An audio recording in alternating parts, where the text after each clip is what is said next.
Hello, everybody. Welcome to another video. This one is our first time buyer Southern California market update. So this is for first time home buyers or entry level home buyers in the Southern California market, which is Orange and Los Angeles counties for the purposes of our statistics. My name is Stephen Mead. I'm with Domicile Real Estate, where we are on a mission to help California's renters become homeowners. And again, this week we are going to basically go over two very big things. One is the affordability of housing, and then the second is the availability of housing, what housing is out there. And then finally, we're also going to talk about what's coming up next. And no, our description this week is not clickbait. I have a very dire warning as well as an opportunity for our viewers. So without further ado, let's start going into the statistics. Now, our first statistic, this is our closed prices. And again, this is our entry-level portion of the market. And we have this geared for both entry-level single-family homes, which are 3-bedroom, 2.5 bath, as well as entry-level condos, which are 2-bedroom, 2-bath. And this is, of course, across Los Angeles and Orange counties. Now, it's important to remember that these statistics are based on data that is about 30 to 40 days old. So you are taking a look back at where the market was 30 to 45 days ago. Now, what's interesting is if we kind of look at this chart, we see there was kind of a bump, then a little bit of a drop, right, that occurred kind of that post-Thanksgiving, between Thanksgiving and Christmas. But now look at what is happening here. In both our entry-level homes as well as our condo market, they are going up. I expect these trends to continue, and I'm going to talk about why in a couple minutes, why I think that prices will not abate, at least any time in the medium or short-term future. There's a lot of reasons why, a lot of things that are kind of heading in the direction of increased prices. So if that's kind of our closed prices, what does that mean for our payments here? For our total monthly payment. So just as a reminder to everyone, we like to do realistic statistics. This is based on 5% down. It includes mortgage insurance, taxes, HOA fees in the case of our condo. And this is the reason why we have really reached an important threshold. If you look, if we look back here in 2018, we were at just under shy of $3,600 for our entry-level single-family home. We saw things drop, they went back up. If you're kind of looking the last couple of weeks, they've been rising, and guess where they sit today? We are at just about $3,650 a month. And the reason why this is very, very important is because this is the first time that we've really crossed that line, and I feel like it wasn't a blip on the radar. And the reason for this is that we have seen some movements in interest rates. We have seen prices going up. I think, if you have both of those things happen, it is only a matter of time before we reach the point where we are at 2018 payments. And I think that point is now. So we are crossing that threshold. On the condo side, things are still a little bit more affordable, but look at the shape of this graph. It's heading upward. And once I show you some of the availability statistics regarding the attached homes, our entry-level condos, I think you're going to agree with me that there's really only one direction for these prices to move and these payments to move, and it's not downward at this point. So if we take a look here at our minimum household income, I think this tells you a story of, well, how much do these rises actually affect things? Well, basically at this point, even on our entry-level single-family homes, we are only up about $1,300 in annual income required to make that payment on that entry-level single-family home. And if you look down here, we are still below on our condos, but again, you see the shape of this graph, it is heading upwards. Now, what I think is really important to understand, the reason why I have kind of a warning and a bit of an opportunity, and I'm going to get into that a little bit more in a second, but my prediction is that we are going to see payment levels rise through 2021. I think that's going to be a combination of both a strong housing market, and I think we're going to see interest rates move. And I'm going to go off the share here just for a second, because I want to give you guys the detail that I think you deserve on this. And one of the reasons why I mention this is, if we look at what do we think is going to happen, sort of big economic picture, right? Vaccinations are happening. sort of our huge surge that we're seeing in Southern California is showing some signs of abating. I think that's really great news, especially if you have loved ones, or economic news as well. I think that we're going to see a huge growth and jump in leisure industries in 2021. I think as soon as it is safe for people to travel on a larger scale, they are going to do that. I think the cruise industry will see a huge rebound towards the end of the year. Those ships will be fully booked by the end of 2021. And the reason why I mention all this is because all these things point, to a market that is strengthening. And one of the things that someone has kind of challenged me with in the past is they've said, how is it with higher unemployment and with a pandemic going on that prices have managed to go up in houses? And my comeback to that has always been, I've said prices haven't gone up. In fact, prices of housing have dropped when you look at the payments, which is the number that consumers actually pay, right? But now I can't say that anymore. Now we're about even. And I think that the market can absorb higher housing payments in sort of these entry level classes. I think that the market, there is room in this market for those housing payments to go up. And that could be either via interest rates or prices or both. I'm actually leaning that it's going to be a combination of both. Now, obviously, there is a ceiling to prices, right? To how much payment can people afford, where they'll just stop buying houses and demand will drop. I do see that there is a point of that. I don't think we're exactly near that point right now. So I guess my warning is if you're a first-time buyer who's been sitting on the fence, kind of being inactive because you're not sure what's going to happen, I think now is an inflection point for you.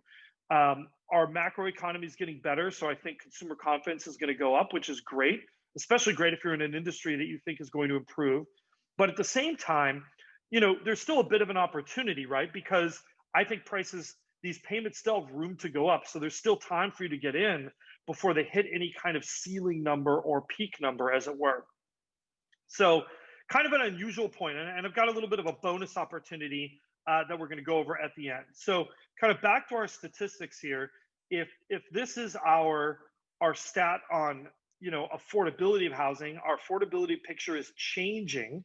I think we're definitely seeing, while throughout 2020 it kind of went back and forth and vacillated a bit, prices went up as interest rates went down. I think now both are moving in the positive direction. But if we are now talking about the availability of housing, I think this is something that's really important to understand. So our first statistic here is kind of this overall market activity index. I call it our 14-day absorption rate. We look at all the homes that came onto the market that were input in the MLS in the last 14 days. And now, by the way, that we are at January 22nd, we are kind of out of that Christmas, New Year's sort of stage.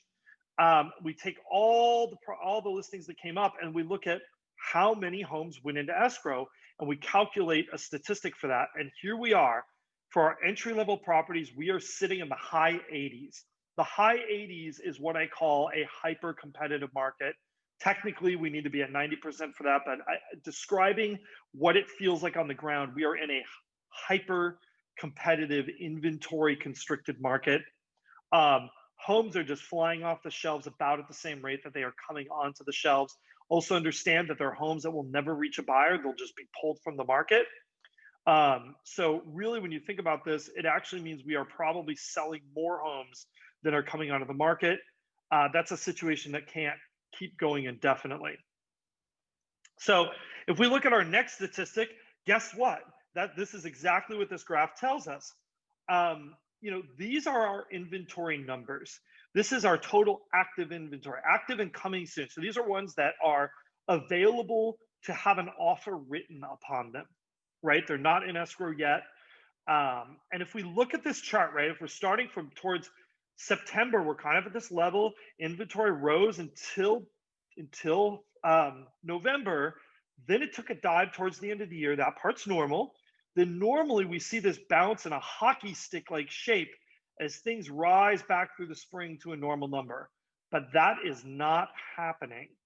Our condos, our inventory is dropping. And if you look versus our peak, we're roughly 1,300 and change. We were nearly 2,000. I mean, we have taken away over a third of the inventory that we had just a couple of months ago. And I think that really is a point, I'm going to repeat it. A third of the inventory that existed 2 months ago is now gone. And I don't see this situation getting drastically better. And if we look here for our entry level single family homes, it's flat. We are not seeing, in fact, it's downward slightly. We are still at this very depressed level. And in fact, that it's even a bigger percentage that has disappeared. So I think when you look at this, the message to me says if you're waiting for things to sort of just get better, I think you'll be waiting a long time. And in the meantime, I think prices and payments will continue to rise. This really tells the story and puts this in perspective. So when we look at our weak supply of homes, what we're doing is we're saying, at the current amount of inventory we have, which is this graph here, our total available inventory, given how many homes are going into escrow, how many weeks do we have left of houses? Meaning, if nothing new came on the market, when would we run out of houses? When would they be all gone? Well, we have a shockingly low number for our single families. We are at 3.29 weeks of homes, meaning if no new homes came on the market, everything would be gone in 3 weeks, 3 and a third weeks.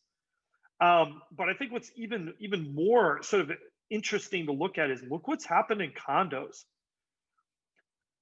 I don't think that this situation can keep going without condo prices taking a jump. I think this is being set up for a jump in condo prices. When the inventory, which has normally hovered in this kind of 7 to 8 weeks, that's what it was for most of last year, and now we are under 6 weeks. And look at this graph. This doesn't look like it's changing anytime soon. So I think this is going to get worse before it gets better. So, my advice to you is if you're sitting on the sidelines, I don't mean to be doom and gloom. It's a very challenging market, but that's all the more reason why you need, a team that's really there to kind of that specializes in first-time homebuyers and knows how to get these kinds of offers accepted. Now, this is a new graph that we've been looking at, that we've been publishing, and this is called our 14 days still active percentage. So what we do is we take a look at every home that came on the market in the last 14 days, and then we see how many of these houses are still left as active or coming soon. And if we look at our entry-level single-family homes, that number started here and it has just been steadily falling. Right now we are near 60%, meaning that of the homes that came on in the last 14 days, a little more than half of them, maybe 2/3, are still available. The rest have already gone under contract or disappeared. Our condo market, things are a little bit better, but we started a lot higher. We saw a slight rise week to week, but really not the level that we would expect to see. Like I said, my gut feeling is that we're going to see a pretty healthy spring price jump. Something that I've talked about probably a billion times before is that our markets, they don't do this, right? They don't start and just steadily go up like this in a line. That's not how it works. How it works looks like this. They kind of start, and then usually there's this spring jump where over a 30-day period, at some month during the spring, things just really it feels like the world just changes. And I think we are setting ourselves up for a pretty sizable spring jump this year. That would be my expectation of what I expect to see. This number gives me a slight amount of hope here that maybe we won't see quite the jump. But when I see condo inventory just taking a dive, I think that once we work through some of that inventory, prices are going to have to jump up. I told you that we'd have another opportunity for you. So something that I don't think I've really mentioned, on these videos, but I like to make these about the market data, but I think something that's really important to remember is, there are a good number of programs out there that are designed for first-time home buyers, even ones that aren't specific to first-time home buyers, but are very helpful. There are a number of organizations that offer forms of down payment assistance. So if that has been what has sort of prevented you from entering the market because you don't have the 3% or the 3.5% or the 5% down, there are a lot of options available to you. Definitely reach out to us if that's something that you would like more information about. But a lot of times people have this sort of equation in their mind when they're trying to make a decision.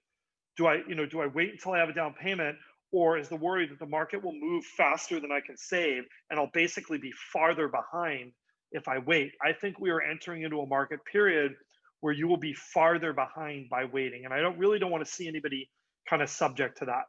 Anyhow, thanks you so much for watching. We love you. We love the comments. Do not forget to like, subscribe, and hit that notification bell. Also, we have some exciting webinars coming up. We're going to be launching those pretty soon. We'll probably talk about them next week.